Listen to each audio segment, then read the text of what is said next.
Hello, I'm Nick Briggs, and you're listening to the Legend of the Traveling TARDIS. You say Traveling Time Lord. Do it again. Just do it again. Just for the count. Okay. Just for the sake. Go ahead, Nick. Hello, I'm Nicholas Briggs, and this is the Legend of the Traveling TARDIS.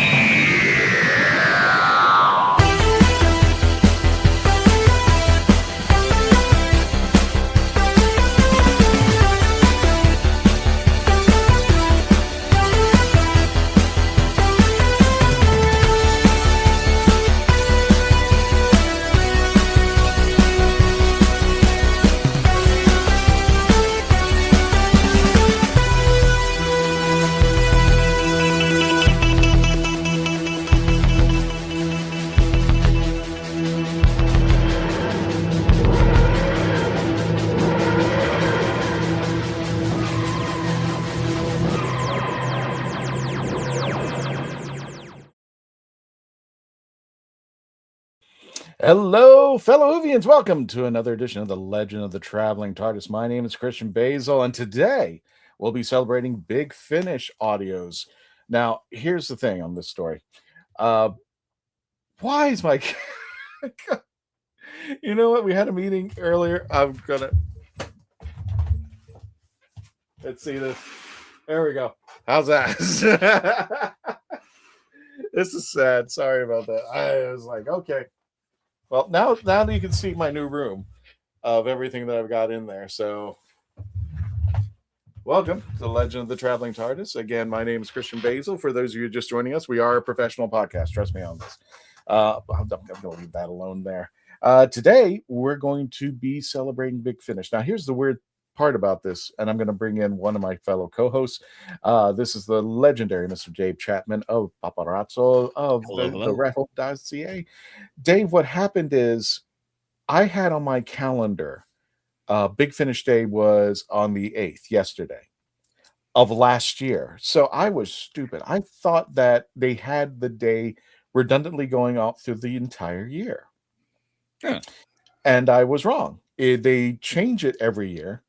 I'm not exactly sure why, but they're not going to have a date until 2027. So this episode came up because I think we should have a Big Finish Day in honor of those guys over there who write, direct, act, and so forth. So we're going to be celebrating Big Finish Day 2026 in their honor. Just want to let those to me. So without further ado, thanks, Dave. We're bringing in Mark Muncy from Hey, here in Florida. How you doing, Mark? Good. Thanks for having me. Got it there. And let's go ahead and bring in Michelle, the lovely artist and author, I should say, the TARDIS Archives. How you doing, Michelle? I'm doing well. Got it there. And let's bring in a very, very fine gentleman. Let's bring in Sean from Our Philosophy. How you doing there, Sean? I'm doing well. I'm excited for this episode because I love stories. Awesome. We all do too. I think what didn't they have it was we love stories and then they want for the love of stories. Yeah. Oh, maybe. For the love of stories. For the love of stories. For the love of stories out there. And normally I would bring in Mark, our favorite Candyman, but he's not sitting down in his chair right now, and I don't want to embarrass him. Oh, embarrass him. Bring him in. Bring him in. Okay, look at that. Oh, there he is. Look, there he is. It's the Candyman. Yay. He's doing his Claude Rains impression. Check out those knives in the background. Isn't that gorgeous? Look at it. Oh, no, those pots and pans and everything. Oh, look at the spices. Look at the spice. Good spice rack. Spice. I Yep. don't know. All right, moving on. Anyway, moving We on. can take a Speaking of moving on, let's go ahead and bring sunrise. on Gadget with the Who Knew News. Anybody got any announcements or anything before we go ahead and bring on the lovely Gadget? No. Got it. Well, without further ado, let's bring in Gadget.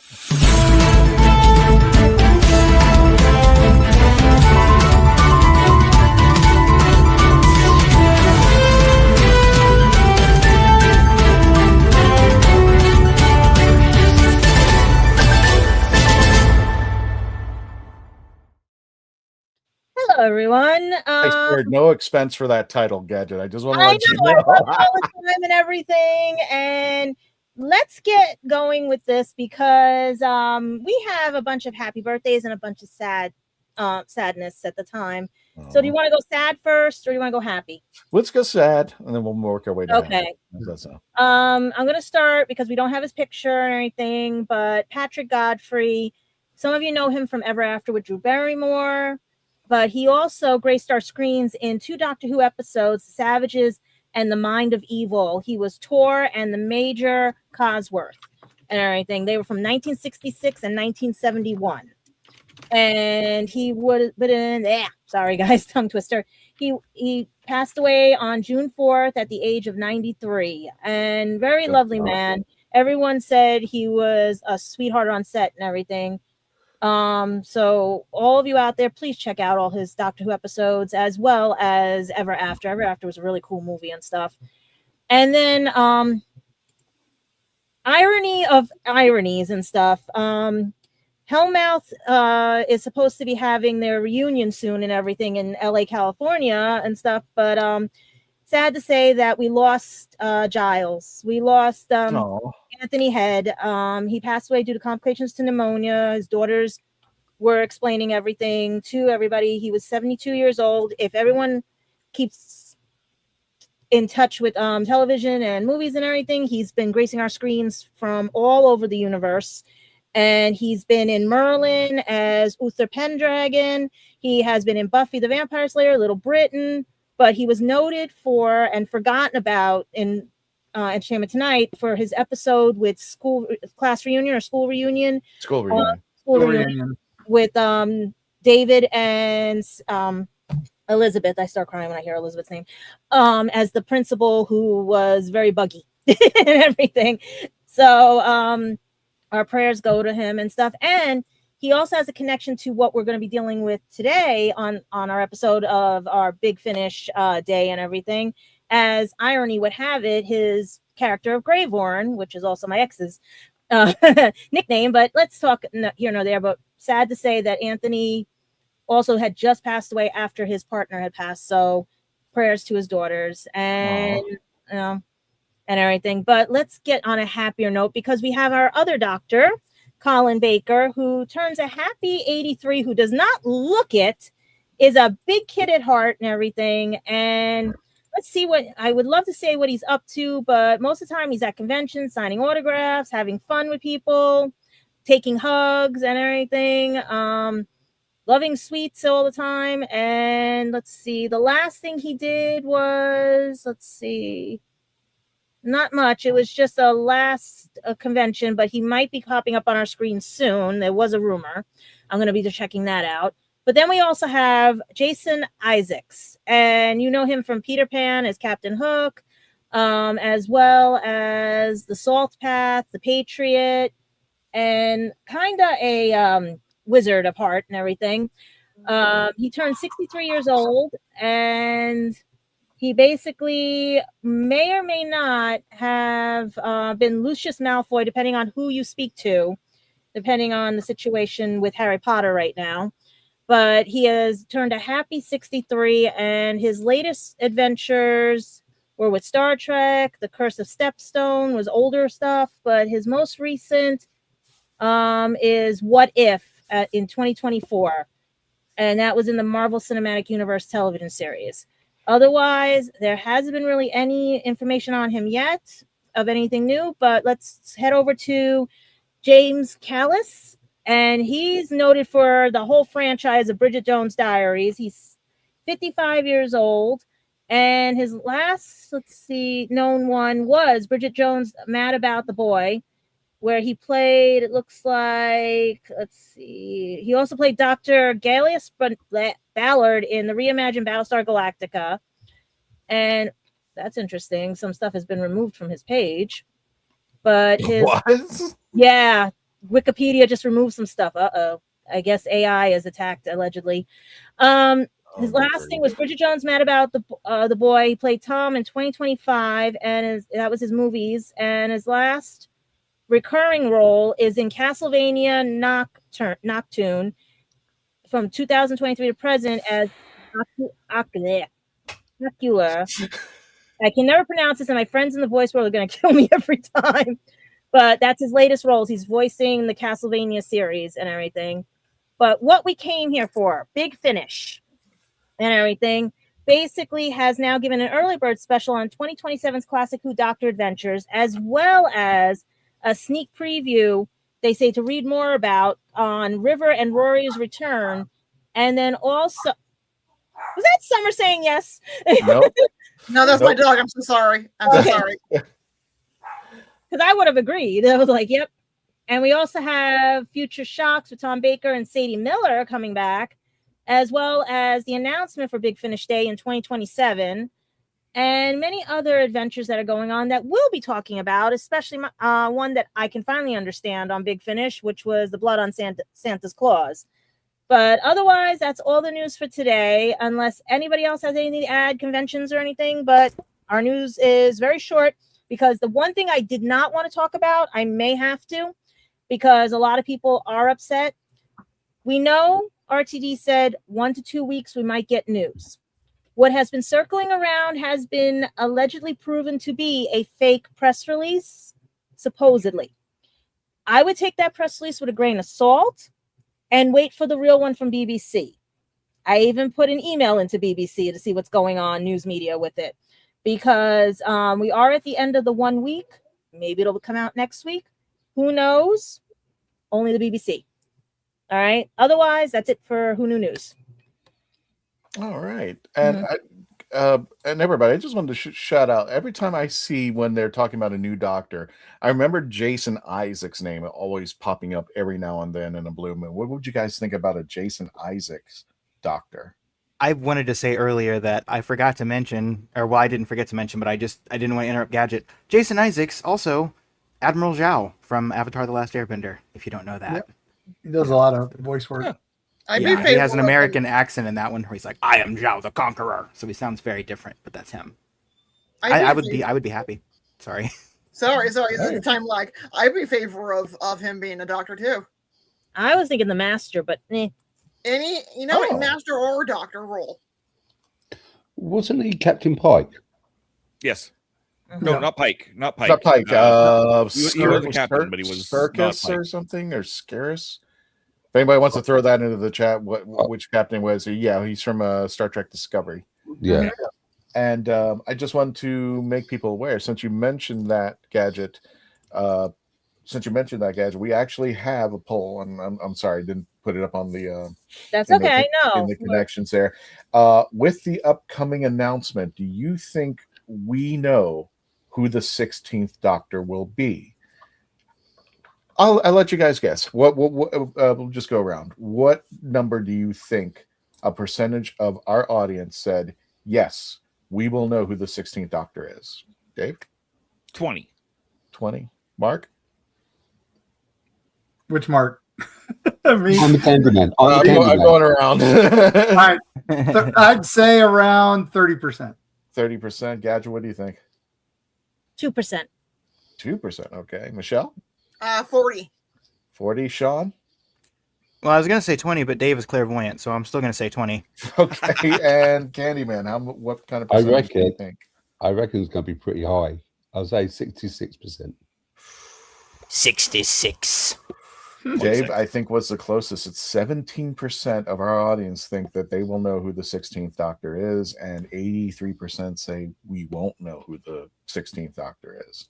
Do you think we should know who the 16th Doctor is by then, or do you think they should wait? I think it's a rewind. I'd love to not know who the 16th Doctor is until they regenerate. That would be awesome. It doesn't happen anymore, but that would be awesome. Yeah. That would be awesome. Would you just sit there and just wait? And I sworn, and I've said this in previous episodes, that RTD, I could have sworn said he was not even going to mention anything at some point. Yeah. Like everything was going to happen at the moment, and we would find out when it happened who the 16th Doctor is. Would you guys be okay with that? I would, and the one time they actually did that, it did get spoiled for me. So David Tennant got spoiled for me actually with a leak, but I would be in favor of that. And you should ask me and Dave every question because we were psychic on that poll. There we go. There you go.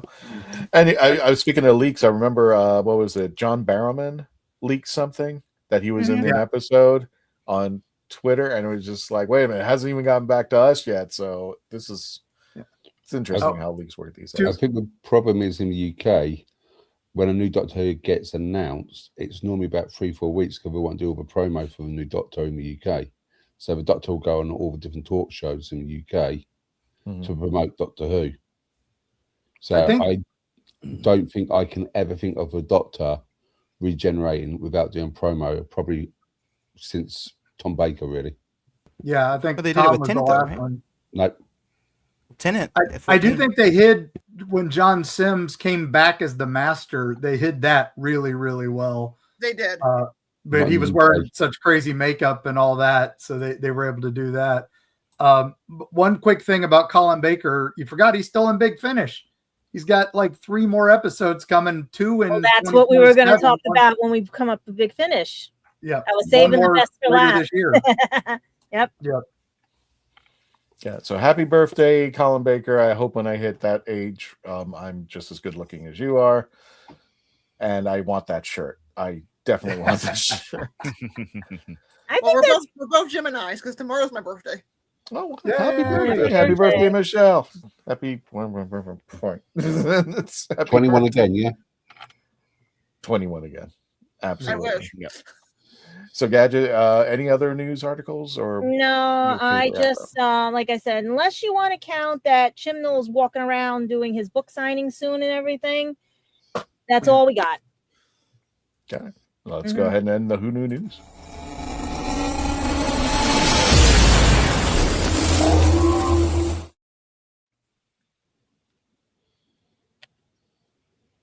You're muted. You're unmuted.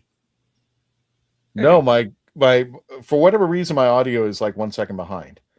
It's just like catching up or something. I don't know. Oh, that's weird. You're in a time vortex. Well, as soon as I came back, I heard, so it ended the anyway. Let's get moving. So anyway, folks, so we're going to go to a commercial break. When we return, we're going to start our celebration of the Big Finish audios by telling you all of our favorites, and we'll, if you're lucky, we'll give you a chance to tell us yours. Put it in the chats right now while we go to the commercial break. When we return, please continue to stay logged on, tuned in. We will be right back. And plus, we have a special announcement about our arrival at Space Coast Comic-Con next weekend. So make sure you get your tickets now.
I didn't listen to that voicemail. I'll tear open that letter you sent. Don't you tell your friends I want you back. I gotta leave you now and unread, because you've already said those words that switch my heart to dead from loving you. So you'll stay ghosted and I'll stay focused. I'll sew in clothes. The spell stays unspoken. A dark silhouette of a moth man, and I'm broken. Right down. I didn't listen to that voicemail or TikTok that story you sent. Don't you reel me in to get me back. I'm gonna leave you now. I'm author Mark Muncy, And I'm author Erica Lance. and this is Eerie Travels.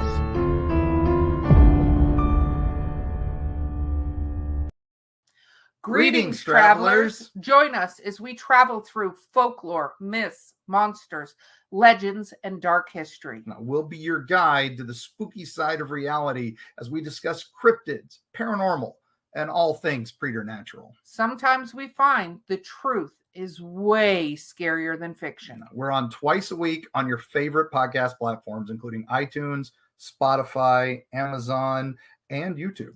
We have amazing guests from all of the areas of the strange and unusual, including witnesses, investigators, and more. Now, with Erica's curiosity and ridiculous array of pop culture and true crime knowledge. And Mark's decades of experience diving into folklore and the legends with the truth that's behind them. Yeah, so join us, travelers, as we take you to the edge of reality, and we'll see you on the other side.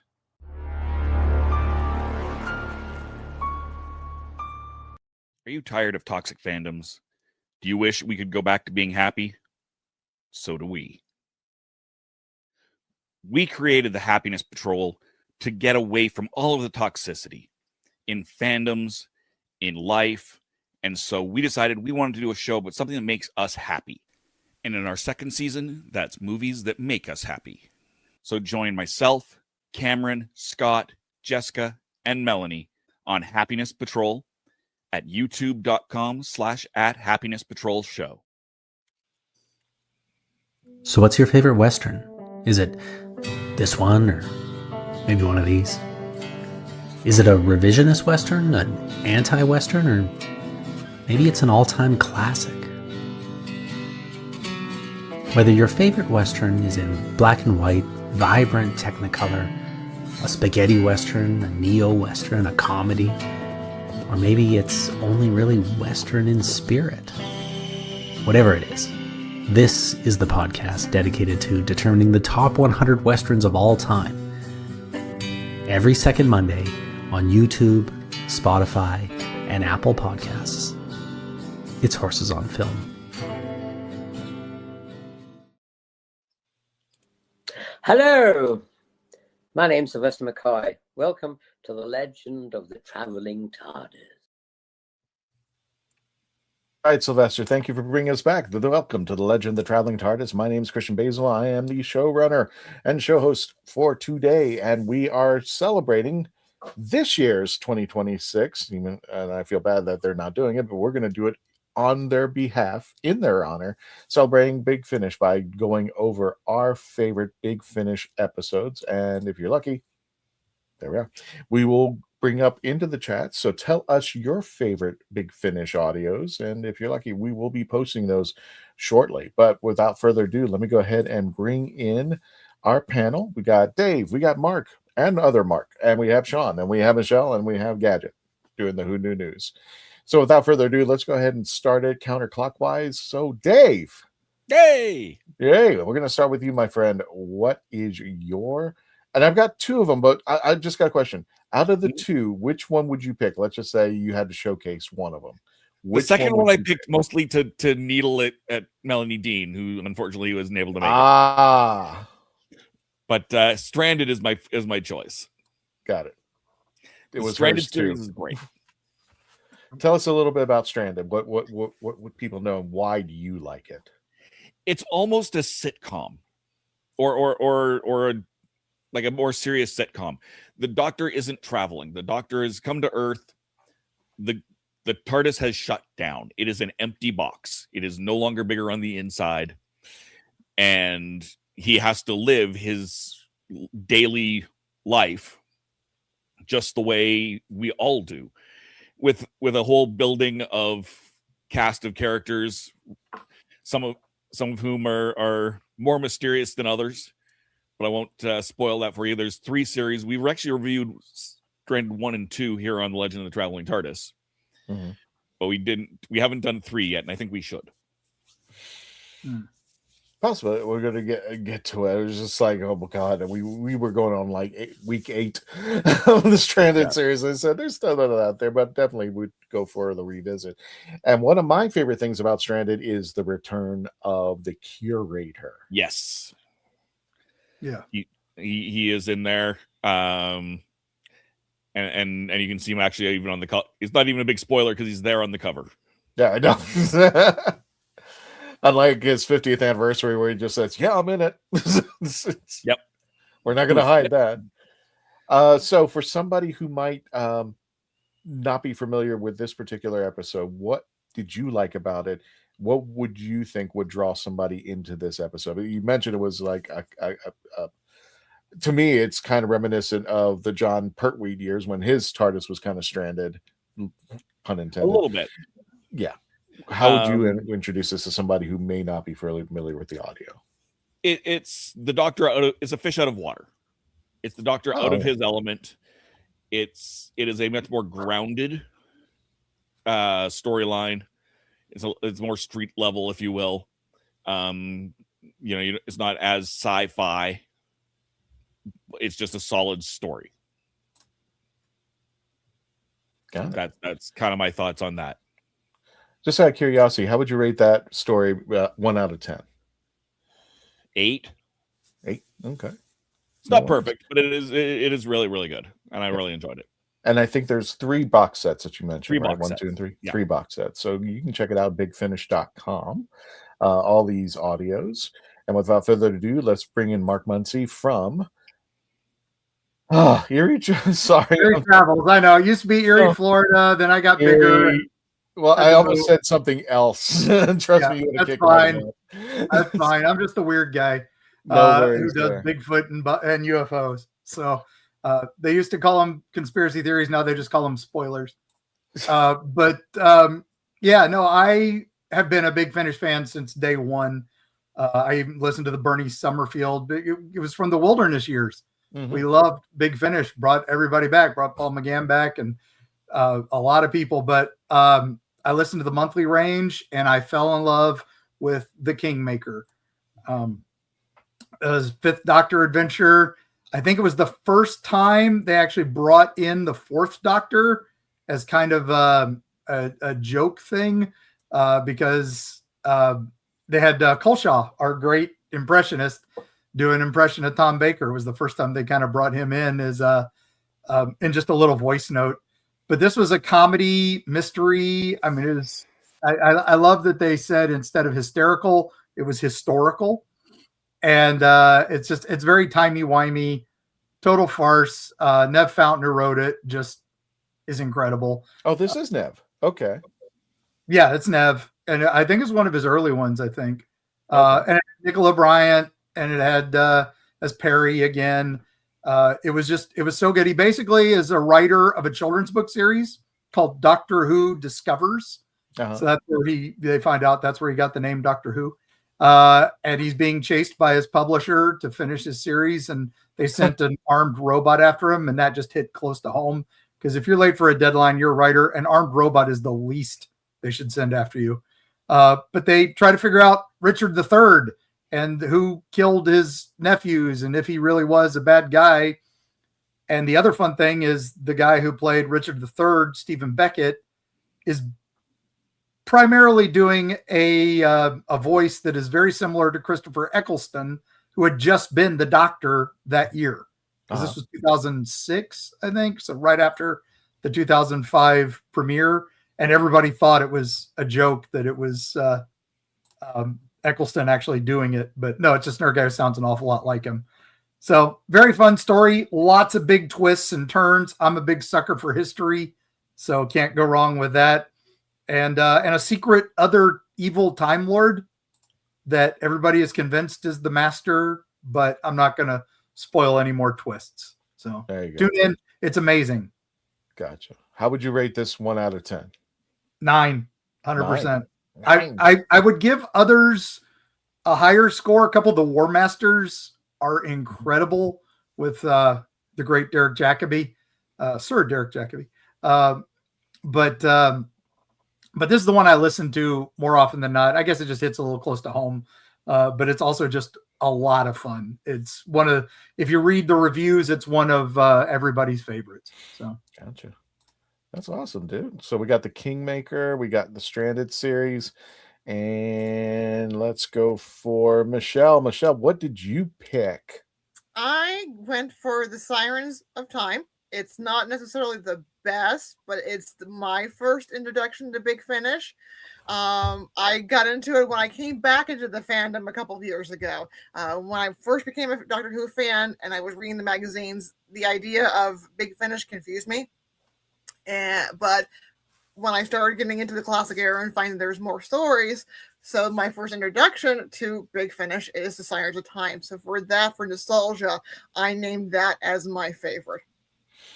And ironically, that would probably be the first introduction for a lot of people, since this technically is the first Doctor Who Big Finish audio, and they went all in. They got in 3 Doctors. And I have a soft spot for something that makes me a fan the first time, whatever episode that is. Doesn't necessarily have to be the best, but I have a soft spot for the episode that made me a fan. Gotcha. Now, in this episode, not too much on the spoilerage, what is your favorite scene in the Sirens of Time? Oh, I think the one is where when they all go down the chute and they land on each other. I think I broke your arm. Yeah, sorry. It's just because you expect those three to be arguing, especially number 6 with 5 and 7, but they're just so proper and British and polite to each other. Well, they are, but you could hear in their voices the tussle every now and then where they're just ripping on each other, but they understand the problem at hand that they got to solve, so they're trying their best to work together. Yeah. But then again, that Doctor ego will not let him just I still want to well. hear. I still want to pay money for 6 to call it, just basically call 5 Celery Boy or something. I would pay for that. Nice. Alrighty, so the Sirens of Time, and for those of you who are not familiar with Big Finish, the Sirens of Time was actually the very first Big Finish audio that they ever released, and the Redux is, for better term, remastered? Remastered for the anniversary, and it's so old it actually came out on cassette tape. Now, what's the difference between Redux and remastered? Does anybody know, or am I just, or they added a little bit more to this one. And they re-edited because it used to be part 1 was 5th Doctor, part 2 was 7th Doctor. Oh, okay. They blended it together, so scenes changing back and forth. Uh-huh. So you get all 3 of them in the first 3 stories, and then their adventures, and then the last episode is where they're all together. And right. I don't want to correct, but that was the first Doctor Who story. The Bernie Summerfields, before they had the full rights to Doctor Who, were the first, because I actually had some of those. Fair enough. So it's the first. I want to be the actually, but that's what it was. I want this to be but factual. That's one part of the lore that tells us the story of how it came about. And I think for the 20th anniversary, didn't they did some episode with all the multiple doctors, and it tied back into Sirens of Time. Zagreus.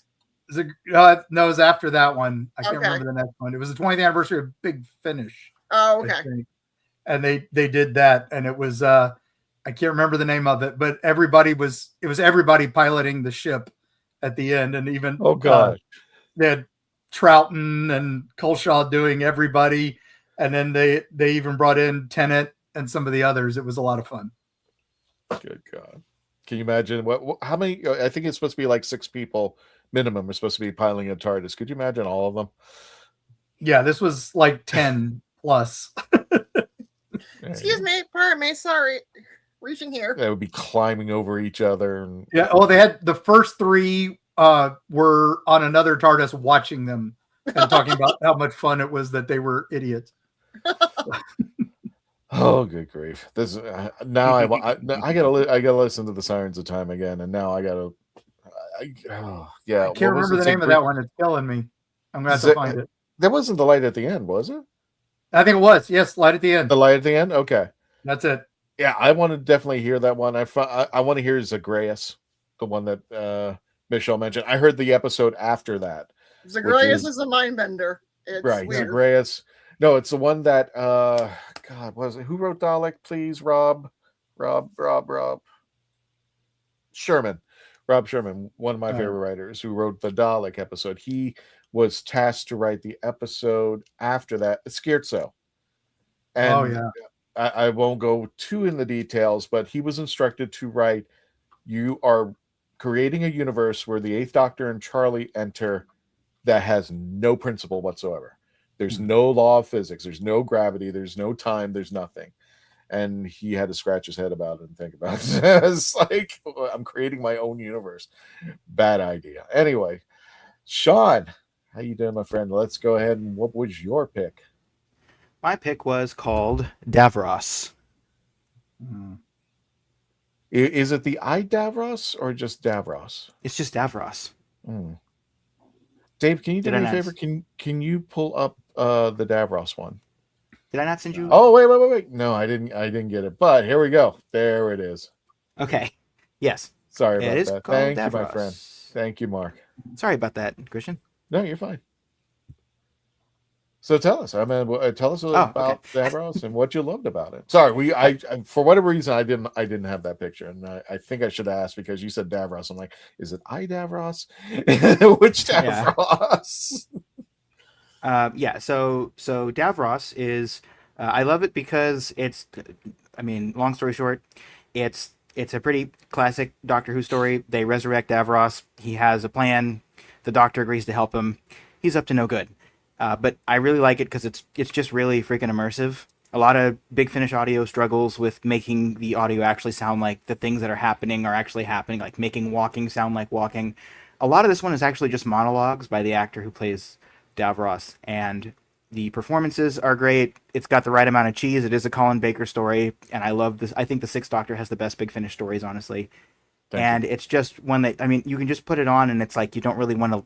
It's like you don't even really want to do anything else. It is that immersive, I think, where you just want to sit and listen. It's like, what's going on in the story? And the story even has a retcon that I don't particularly like, but I even forgive that because the episode's so damn good. So, yeah, it's great. Did you want to tell us the retcon, or is that a spoiler? I mean, it is kind of a spoiler, but I mean, I don't even think it's canon, honestly. I mean, I can tell you if you want to. Sure. Yeah, it just basically says that Davros got the idea for the Daleks from someone else. Like, I typically don't like that kind of retcon. I like Davros actually being the mastermind behind the Daleks, but, like, it's done so well that, like, I forgive that, you know? Okay. So, yeah. All right.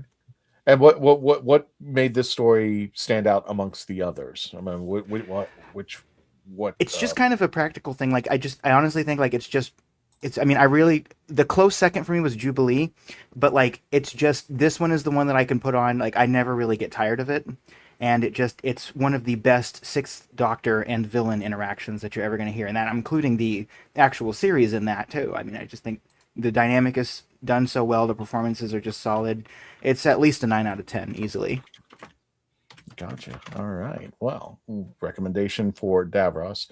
I haven't heard the series as of yet, but I actually have a signed copy of I Davros in my house from Terry Malloy, and it's 4 episodes. And I'm thinking about getting the download so we can listen to it and review it. But it's like everybody recommends that. It's kind of it's the origins of Davros looking through the eyes of the Daleks while Davros is on trial by the Daleks. So it's kind of his reckoning at the same time his explanation as to why things are happening. And I was like, oh God, it's terrible. Like, come on. And Terry did for Davros too. He was Davros in he was in Davros with Colin Baker. Cool. Yeah. So good. Got it. Speaking of so good, let's bring up. I do know I saw Mark look up, but I got Gadget out there. Gadget. Speaking of so good, there you go. Well, we saved the best for last, Mark. Gadget, what was your story? Oh, turn on your mic. We got no audio. Gadget. Gadget. Don't make me do. Oh, there we go. No, it's Don't make me Rose. Mystery Science Theater you. I will. Oh, my favorite show. I used to watch all the time at midnight. Comedy Central. Let's see.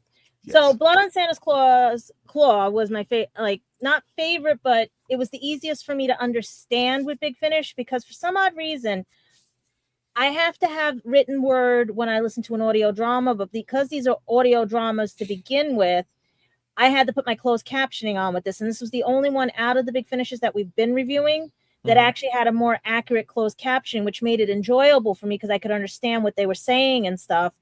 And was very shocked that Nev wrote all the stories and everything and was not spoiled by some of them, but it kept me guessing in every story, which is pretty good and stuff because it was like bringing back the Sixth Doctor with Perry and all the other. And I liked that series because of the banter they had because I felt like they were brother and sister. But it was like this one was the only one I could really follow because I had the written word. And especially when first you're dealing with animals because they were like, I think it was Hans Christian Andersen or and all. And then it was like, what would your life be like if you had a child? I'm not going to spoil that because that was a big twist, especially with the other parts, because that plays part in the ending of this and everything. And then the thing with the ship where they were all trapped on the ship or couldn't get out. And like the biggest twist came in there. And then at the end was the best twist, but I'm not going to give away because this does have like it's one of those stories that actually plays into itself. Like you, at the end, you figure out and you go, wait a minute, that was so cool. But like I said, because I have a hard time with Big Finish, unless it has an audio thing where I can put closed captioning on or an audio book I can read with it, Big Finish for me would be like about anywhere to a 1 to 5. But this story was about a 7 for me. Oh, okay.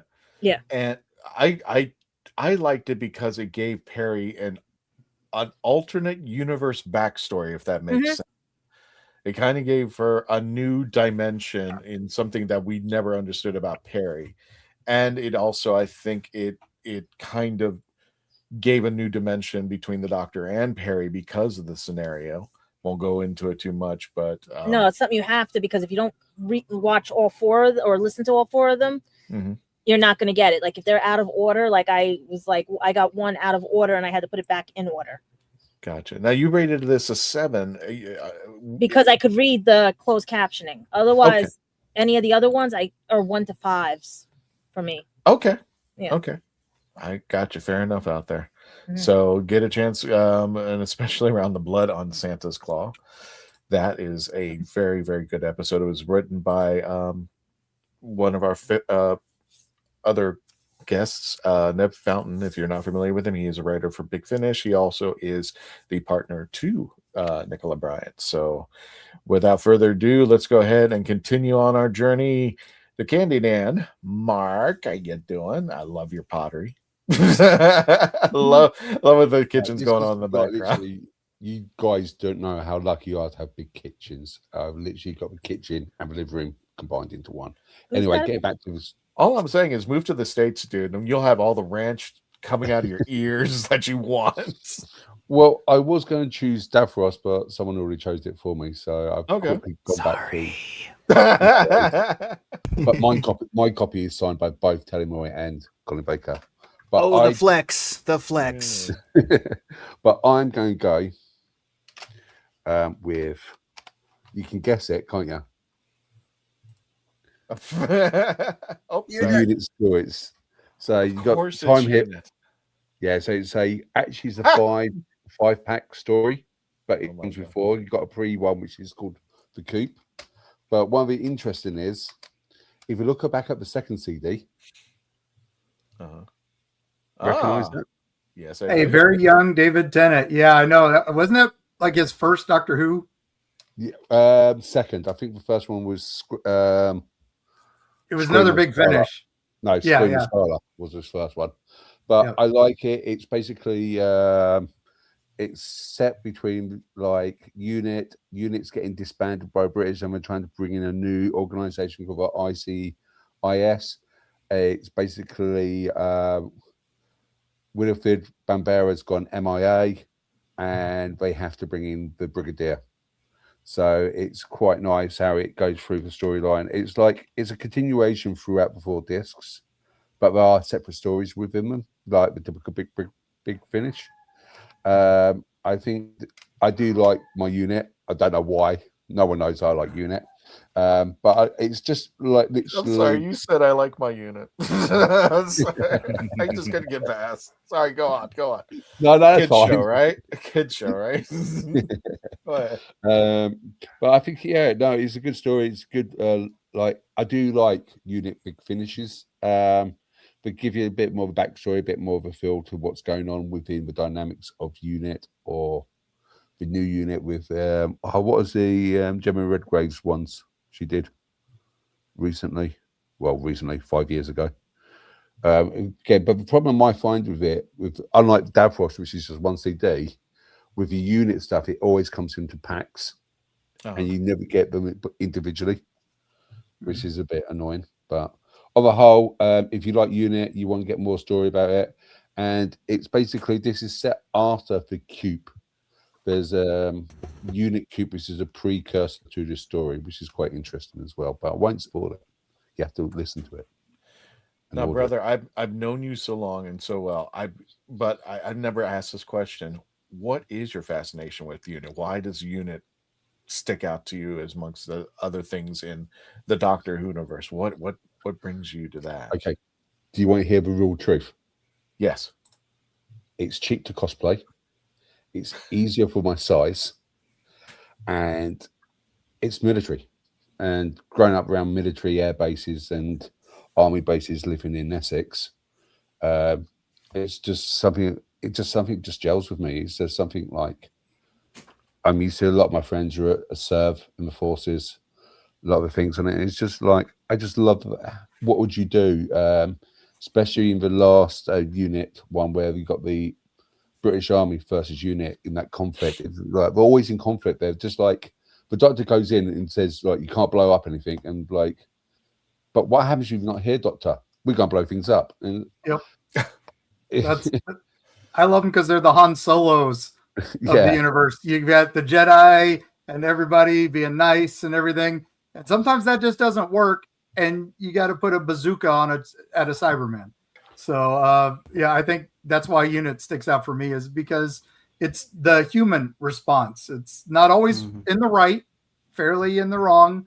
I think that whole Unbound series does a whole bit about that where the Brigadier's in trouble because he blew up London to stop the dinosaurs. Yeah. So because he didn't have the Doctor. So that's is true. Isn't that the episode? What was it? The Devil's. It's that Rolling Stone song. I can't think of it. The Devil's. Oh my God! Somebody put it in the chats if you can remember. It's a Rolling Stone song. It's like the Devil's. I always hear it. Yeah, exactly, Dan. Chapter Wing. And you have Nicholas Courtney. You can't go wrong with Nicholas Courtney in the unit series. Absolutely. Although the new units are pretty good too. I admit, but those old Nicholas Courtney ones are incredible. So. And especially at the end of Demons when the Brigadier is just like fancy a pint. Yeah. Anyone who says fancy a pint, it's got to be pretty cool. Yeah. So I didn't know Nicholas Courtney even did any of the Big Finish. He's done a lot. Sympathy for the Devil, and that was the alternate third Doctor. And that was the alternate third Doctor, which I still have yet to this day. I don't know why, but it's David Warner being the third Doctor. Really good. So I want to hear that. I definitely want to hear that. I think of Nicholas Courtney as basically being like, if you look at those like first few seasons of the Third Doctor's era, like he's basically like that's basically just like the unit show, and the Doctor's just a character, and it's great. Yeah. Raj says, my family served in the military, Candyman, with my dad being in the U.S. Navy and grandfather being in the Philippine Army during World War II. Thank you for your service, sir. And not only that, I'm just going to add to that, Raj.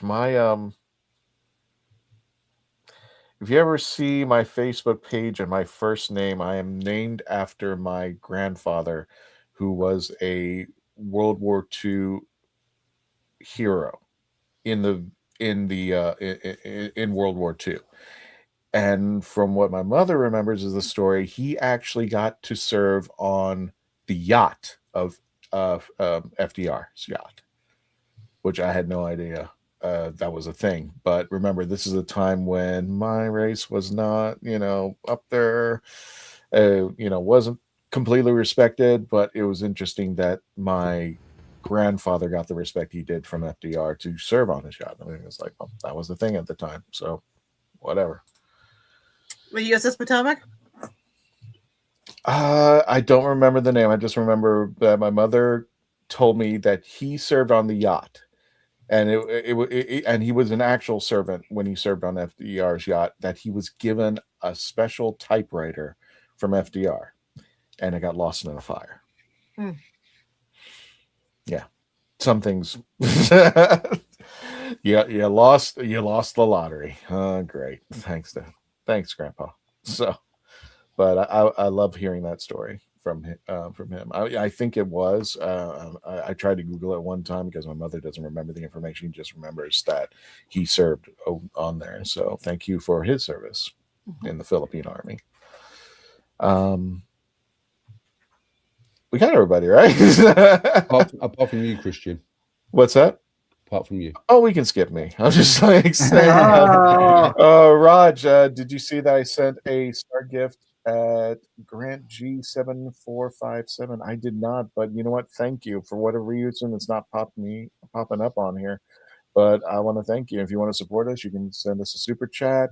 Definitely, if we're ever on a show and you send in a super chat or whatever they call them now, we'll definitely make sure that your chat shows up in here. And Nev found occasionally in here in the Legend of the Traveling TARDIS, an interview by Tom. Yes, we did do an interview.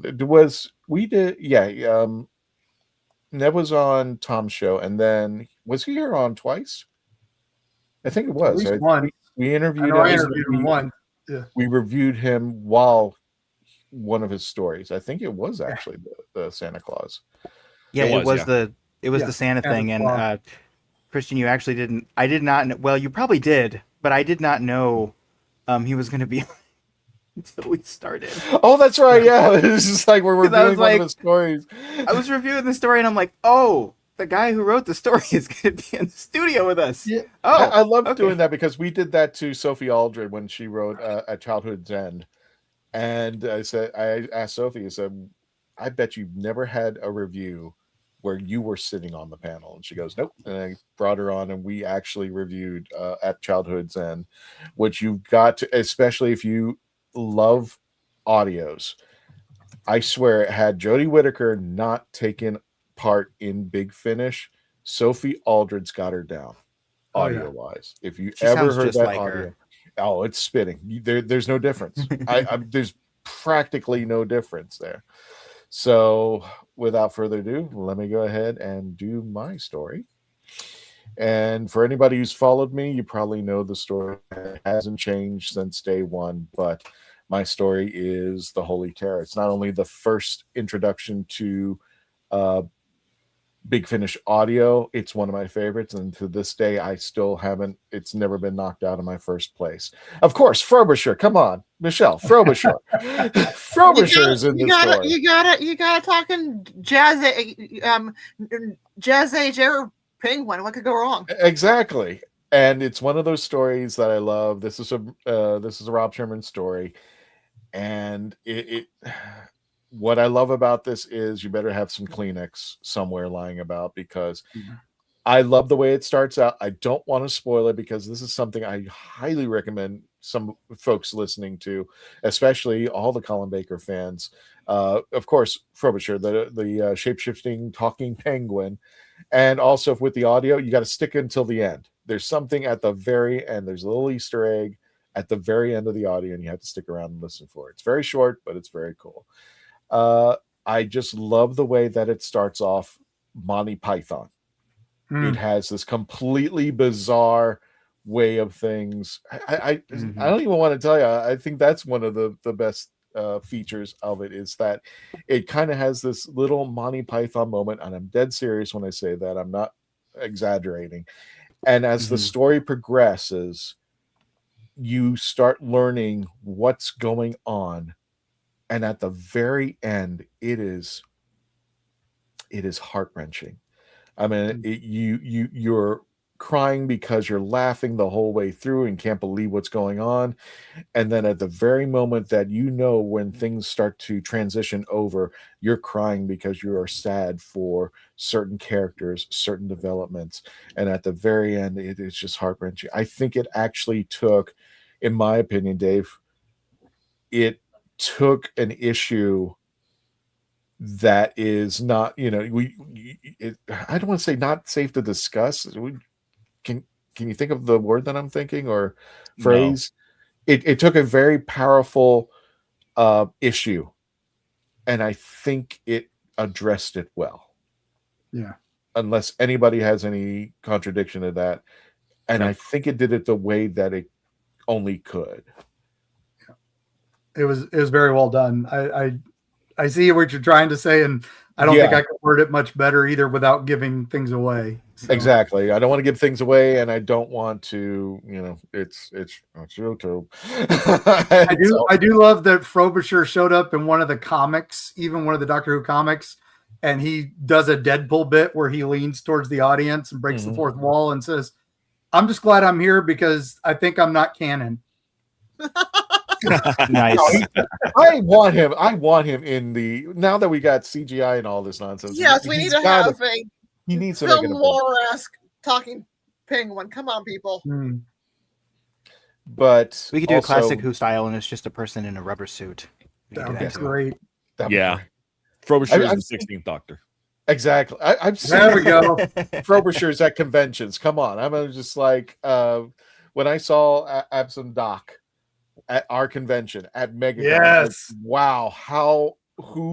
And the guy was actually so thrilled that I even saw him there and mentioned, he goes, "You know who this is?" I said, "I absolutely know who Absent Doc is."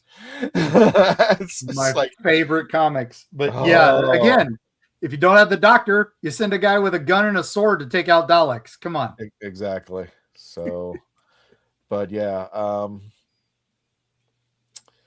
I don't know what else to say. I highly recommend it. I know this is probably biased 10 out of 10. Yeah. It is, to me, the most perfect story because it actually has what feels to be historical science fiction going on, especially with Frobisher. And even though Frobisher is really campy, I think it addresses the campiness that Doctor Who is famous for. So it doesn't bring it down, it lifts it up. And especially with the message that's in here, because you start to get a feeling for the characters and the development of these characters. And once you find out where the train is going, for a better term, where the story is leaning, you're like, oh my God, I can't believe this happened. And it becomes a very enjoyable ride. And this is a story that I talk about at conventions, at everywhere that I go, because it is my favorite Big Finish story. A lot of them are really great, but this is the one I would show friends and go like, you want to start Big Finish? The Holy Terror is where you should start. And that's my opinion. I'm sticking to it. So there. Got it. Did anybody else want to bring up anything while we're getting close to the wrap up? I do love Worlds of Doctor Who. I love Jago and Lightfoot got their own series. They were all incredible. Again, Unit has some amazing stories. I think I was sticking with Doctor Who on this, but even like the War Master series is incredible. The War Doctor series, some of those were with John Hurt before he passed, and they all just expand. I mean, look at Paul McGann. We had one movie with him, but he is the longest running Doctor thanks to Big Finish. Mm-hmm. And then getting Tom Baker back, some of those stories are incredible. And now Eccleston's doing them. I think the only one we're missing is Capaldi, but there's people doing the voice of Capaldi and Matt Smith who are not there. Yeah, they do impressions of them, but I think they're the only two that haven't gone back to Big Finish. But there's hope. There's hope because Tom Baker said he wasn't going to do it, and then he did. So. I'm just going to do one more, and I just want to let people know next month we are going to be doing the Anthony Head series. Mark, please say it because I'm going to butcher it 10 more times. Excellus. Excellus. The Excellus.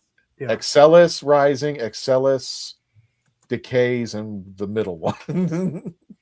There was a fourth one, but Anthony Stewart Head's not in it, so don't worry about that. We're just going to do the three. So it's Excellus But Rising. Joe's in it. So Okay. So we will be doing that. I'm just going to throw this in here because Melanie wasn't here and she really direly wanted to, but she picked the Ravagers. Ravagers is great. Anybody? And this is the first episode with the Ninth Doctor, and it is awesome. Yes. Anybody have any words or anything that they wanted to bring up to on the Ravagers? I don't remember it well. I just remember really liking it. it was again the first one. I don't think Eccleston was actually in that one, was he? Oh no, he was. Yeah, it was like his first one. This is the first one for they did those tales of the 11th of the Ninth Doctor before then. But yeah, it was incredible for that one. So yeah, if you're interested, if you're a big fan of the Ninth Doctor and you want more Ninth Doctor, definitely want to head over to Big Finish and start with the Ravagers. And then now I think he's doing audios with Billy Piper, so you get more of that. And I kind of wish things weren't on the South Side with John Barrowman, because that audio would be great with the three of them. I would definitely love to hear that. So without further ado, folks, we're going to go ahead and wrap up. Anybody have any final words or anything that you want to bring up before we go ahead and wrap it up? I'll be in Ocala this weekend for the Great Florida Bigfoot Conference. If anybody is in the area, it should be fun on Saturday. Gotcha. Well, folks, we are coming to the close, and we are going to be at Space Coast Comic-Con. Remember that. It's next weekend, and we will be selling both Kitchen Killers barbecue sauce as well as our new sponsor, which we are very happy, and people have been asking me about it, Coffee Shop of Horrors. And we are going to be, so far, Mark, we are the only distributor at the conventions. So this is the only place you can get it, or you can go to the website, coffeeshopofhorrors.com. But if you want to just catch it and get it, and I promise you the price of what we're charging is a lot cheaper than certain theme parks. So that's the good news out there. And not only that, we're going to have special guests, Athena Finger. If you recognize the last name, yes, she is the granddaughter to Bill Finger, the heiress to the Batman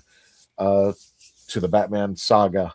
And she will be there helping out with our booth. So we're very appreciative. And if you want to talk and geek out DC or Batman, she is the one to talk about. Famous artist. She's also a great comic book writer in her own right. She's got some great issues out. Next up, we're going to be over at the Epic Verse Fan Con. That's going to be taking place 21st, 22nd. That is a Friday and Saturday, so just keep in mind. Weekend of free parking, and I'm going to take the banner down because I think that's covering up the address. There it is. It is in Longwood, Florida, so definitely get it, and it's free parking and free admission. So there's no reason why you can't come. And then we're wrapping up our series so far. Now, keep in mind, you check out on our YouTube channel and our Facebook page and everywhere you find our social medias. If we add any or take out any conventions, we'll let you know out there. But the Legend of the Traveling TARDIS will be at Ancient City Con, September 25th through the 27th, the World Golf Village Renaissance Resort. And I highly recommend not only getting a room over at the World Golf Village, definitely if you're going to stay there for the weekend, add a couple of days, do a Monday or Tuesday. Mark, you can attest for me, or do a Thursday and a Wednesday and a Thursday, and just check out the city. If you've never been there, you'll find Mark there. He's just haunting the place. I haunt the place. Yeah, no, there's so many ghost tours, so many fun things to do there. It's the oldest city. It's the oldest European city in America. So predates Plymouth Rock by about 60 years. It's incredible. So, gotcha. And speaking of which, we are going to be, hold on, got one more birthday actually. It's a little further out there, but we want to give a shout out birthday. I don't know how he is, how old he is, Gadget, but the man who does the music as we leave, Tony Dugdale, His birthday is June the 11th. So Okay. happy birthday, Tony. Yay. And happy, and wherever you are, lovingly, Simon, as we say goodbye every episode to say goodnight to Simon. Everybody, let's give a big out shout for Simon, and don't forget Just all we can do Christian, chats. Yeah, Just before you shut up, I've just got some news. yeah, please. I've just PM'd you. If you bring up the picture, I'm not sure on Facebook. There is a new UK Doctor Who convention coming out this year. Okay, give me a second. It's coming. No, go ahead, keep talking. It'll just give me a moment. That's fine. It is basically run by one of our former panelists. She has decided. I'm not sure if you guys remember Jessamine, but she's now decided to do her own convention. Oh, really? Okay. Yep. Okay. So, I'm going to cut you off for a second. Jessamine, I know you're in Florida. I've seen pictures. Say hi. Okay, now back to you, Mark. I just want to make so this is a new thing, but it's going to be a small event, but it's brand new. It's the first time they're doing it, and I think they've made an announcement of one guest. But I'm pretty sure they did. Yeah. Yeah. I think it's Katie Manning. I think, but don't hold me to it. Nice. But they're getting people in, and it's going to be somewhere in Telford in Shropshire, which is about 150 miles away from me, which is really annoying. But yeah, new Doctor Who convention coming soon in November the 15th. You UK guys being afraid to drive 4 hours. I'm driving 9 hours to a Bigfoot conference. Come on. Just Mark, if Dave will vouch for this, you do not know UK roads unless you travel down country roads. I have driven UK roads. I'm driving North Carolina roads. They are scarier. Although some UK roads are only one way and one lane. I get with the hedges on both sides, but still. Yes. Yeah. Dave experienced that. Yeah. At 60 miles an hour. Yeah. Not a fan. Yeah. So before we say goodnight to Simon, let's say goodnight to all of our panelists. Mark, where can people find you? EerieTravels.com, and that'll have all my convention appearances and upcoming books, and that's also where you can find our podcast. Gotcha. Other Mark, where can people find you? You can find me at my Instagram account at cyborg T100_cosplay, and you can find me here, there, and everywhere. Gotcha. Other Michelle, where can people find you? You can find me on Facebook, Michelle L. Hamilton, author, and also on Amazon. Got it. Gadget, where can people find you besides your house? Everywhere, anywhere. Bronx Comic Con, New York Comic Con, Anime NYC, Lulu.com, Gadget Pendragon After Dark, Gadget Vlogs. Anywhere, just put the name in and you'll find it. Got it. Sean, where can people find you, my friend? You can find me on. Oh, are you there? Yeah. Okay. Sorry, I couldn't figure out if my microphone was muted or not. Okay. You can find me on youtube.com/OurPhilosophyIs9119. I talk about kind of geeky stuff, philosophy stuff. If you want to talk about that stuff in a queer-friendly space, you can go to my channel. And also, I'm here quite a bit. Thank you very much. Got it. And Dave, my friend, where can people find you? You can find me every other Monday on Horses on Film, youtube.com/@horsesonfilm, including yesterday when we talked Dead Man with Johnny Depp. You can find us the first Thursday of every month, along with Melanie Dean and Jessica Womack, who both appear here on Legend of Traveling TARDIS, and on Happiness Patrol, youtube.com/@Happiness Patrol Show, talking movies that make us happy. And of course, in between all that, my own channel, youtube.com/TheRatHole, DOTCA. That's therathole.ca, but YouTube does not like URLs in their URLs. And with that, folks, everybody give yourselves a round of applause. Thank you for joining us tonight. Thank you so much. Don't forget to say goodnight to Simon on the way out. Everybody say it. 1, 2, 3. Good night, Good night, Simon. Happy birthday, Tony. Take us out.